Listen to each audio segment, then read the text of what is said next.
The servants in the palace of the king are servants. They have to serve the pleasure of the king and the queen and the other royalty and so on. But they get to live in the palace. They get to eat the same food. They get to enjoy so many privileges and so many facilities that the average person doesn't have access to, because they're living in the same environment as the king. So in other words, in this material world, everybody has to be a servant. That's our constitutional position. You can't avoid it. Even if you lock yourself in a room and you don't see anybody, you still have to be a servant of your own mind. That's our condition in this material world. We're constitutionally servants.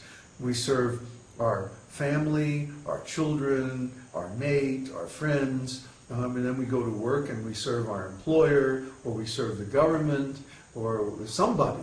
We're always serving somebody, right? And then we think, well, I want to be independent and do it my way, right? But then we're serving our own ideas, we're serving our mind, we're serving our senses. And because of this low class of service, therefore, we commit many sinful activities, and we do things that are bad for us and bad for other people.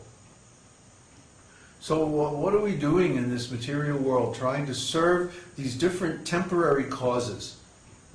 Family life, business life, nationalism, democracy, or communism, or thisism, or thatism, or some religion that was started by some human being at a particular point in time. And we're thinking this service is very nice. Or charity, giving food to people, or giving medical care, or something like that to people who don't have access. But we think this is very nice service. But this service can never satisfy us because it's not eternal. The only eternal service, or the only perfect service, is service to God. Because God is the real enjoyer. If we dedicate our activities to the pleasure of God, then our activities also acquire that quality of eternal existence and perfection. See? And they become pleasing not only to God, but to us and to everybody. And there's no karmic reaction. That's the best part. When we perform activities for the purpose of pleasing God, then He removes the karmic reaction. So, maybe if we weren't doing this, maybe we'd all be in a band together, and we'd be making music videos and posting them on the internet and trying to get fans and everything like that. But instead, we take the very same activities, the very same equipment, the very same mood and everything, but we transfer that to Krishna. So instead of trying to find conjugal partners for ourselves and then creating all kinds of karma because of sinful activities, we instead offer ourselves to Krishna as His conjugal partners. This is the mood of Radharāṇī. The soul is neither male nor female in the material sense. But we are all female because we're emanated by Krishna. Krishna is like the sun and we're like the sunshine coming from Him. So He is the active principle and we're the passive principle. So spiritually speaking, Krishna is the only male, and all the other living entities are female in relationship to Him. So He's the supreme enjoyer, and we are the ones who are enjoyed. That's why when we, for example, worship Srila Prabhupada by chanting his pranam, we say, Śrīmatī Bhaktivedanta Swami. Śrīmatī is female, it's feminine. That means that the self-realized soul in spiritual identity considers himself female in relation to Krishna. Why? Because Krishna is the enjoyer. For example, Lord Brahma. Lord Brahma is the origin of our disciplic lineage, going way, way, way, way back to the beginning of the universe. And it's described in Śrīmad Bhagavatam that in the beginning Lord Brahma couldn't see anything. He couldn't understand his situation or his existence, so he meditated for 10,000 years of the demigods. A long, long time. And then finally, at the end of meditating for all this time, he realized, I am the maidservant of Krishna. See? He considered himself female in relationship to Krishna.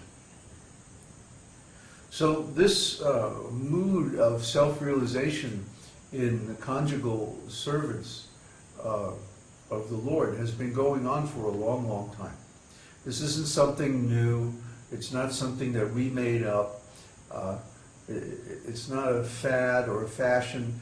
You know, sometimes there's these theological fads and fashions, like, what do they call it now? Abundance theology, huh?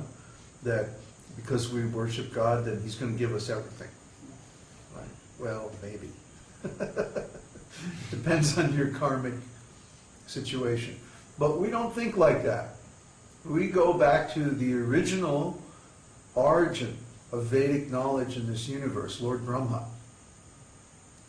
And Lord Brahma, when he meditated, his conclusion was, I'm the maidservant of Krishna. So we also accept the same conclusion. He's the Adi Guru, he's the original Guru in our line. So we should accept that conclusion as our conclusion as well. And also Lord Chaitanya appeared only 500 years ago. And that was his conclusion too. He was playing the role of the perfect devotee of Krishna. And his conclusion is, I am Krishna's conjugal lover. So we should also look like this. We should see that Krishna is the source and I am emanated from him. Therefore, I'm his to enjoy as he likes. Let me serve his potency, Śrīmatī Rādhārāṇī, his bliss potency. Because she's giving him the maximum pleasure. So if we serve her, then we'll learn from her how to give Krishna pleasure. And then we'll also be able to give Krishna pleasure. And Krishna will enjoy it very much. He'll enjoy the maximum pleasure if we follow in the footsteps of Śrīmatī Rādhārāṇī. So that's why Janmashtami is very nice. But Radhastami is celebrated even more in the sense that the devotees try to pattern themselves and their service after Śrīmatī Rādhārāṇī. Because she's giving Krishna more pleasure than anybody. That's why we celebrate Radhastami. This is exactly 2 weeks after Krishna's birthday. This is Radha's birthday. And whereas Krishna is born on the 8th day of the Krishna Paksha, the dark fortnight, Radha is born on the 8th day of the Gora Paksha, or the bright fortnight. So, you know, it's all very symbolic and everything, but it's also historically a fact that she took birth on that day, on this day, 5,000 something years ago.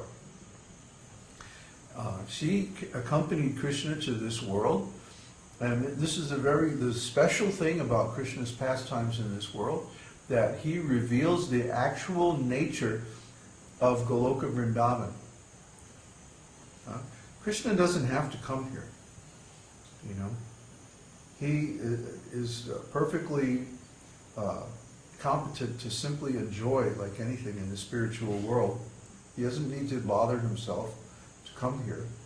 But he comes to show the example of compassion for all the conditioned souls in the material world. He could easily send his different servants and representatives to spread spiritual knowledge, and he does.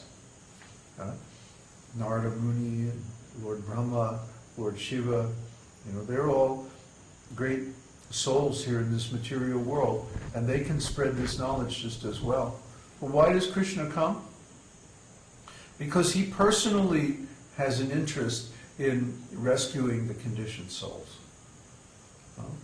So all the conditioned souls are invited to come. to be with Krishna and to serve him in his incarnations. For example, in his incarnation as Lord Ramchandra, he was in the forest, and there were many sages in the forest. And after seeing Lord Ramchandra, their conclusion was, well, we want to worship the Lord in the mood of conjugal love. And so they approached the Lord, and I think there was something like 10,000 sages.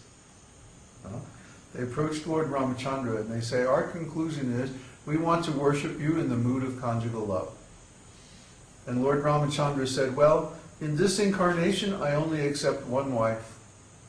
So in the next incarnation as Krishna, I will accept you all as my conjugal servants. And so in